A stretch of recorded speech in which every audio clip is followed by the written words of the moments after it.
So dito nga po mga kalingap, mga kadanjoy, Kalingap Hana, lumalabas na nga ba ang tunay na kulay? Shared post ni Joy, pinagtawanan. So yan po yung ating pag-uusapan nga po mamaya mga kalingap, mga kadanjoy. Pero bago po natin ipagpatuloy ang video ito sa mga bago pa lang po sa ating munting channel, huwag po natin kalimutang suportahan ang ama ng Kalingap, Kuya Val Santos Matubang at Kalingap Rob. At paunawa, panoorin po muna ang full video bago mag-comment para malaman ang nilalaman nito. So dito nga po mga kalingap, mga kadanjoy, Kalingap Hana, lumalabas na nga ba ang tunay na kulay? Shared post ni Joy, pinagtawanan. So dito po kasi mga kalingap, mga kadanjoy, merong shared post nga po itong si Joy Diwata.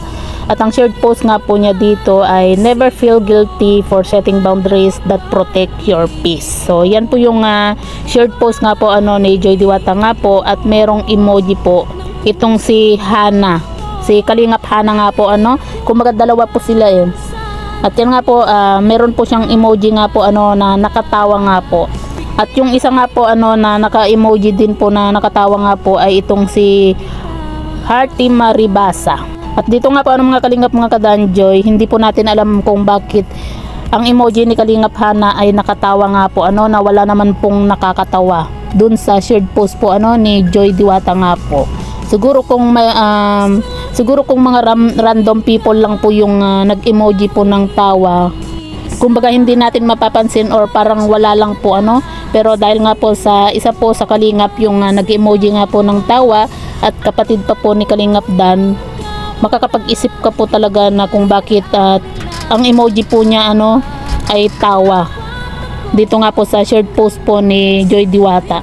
Kumbaga nakaka-intriga po yung pagtawa nga po ni Kalingap Hana. Una, pwedeng kumbaga yung emoji po niya kaya nakatawa dahil sa hindi po siya agree po dito sa shared post po ni Joy Diwata nga po. Kasi kung tutuusin po mga kalingap, mga kadanjoy, parang nakaka-insulto po yung pag-emoji po niya ng tawa sa shared post na serious si Joy Diwata, para sa kumbaga para na din po sa reminder po sa sarili nga po niya. May intindihan pa po siguro natin kung galing pa po sa random people nga po yung emoji nga po na yun na tawa nga po.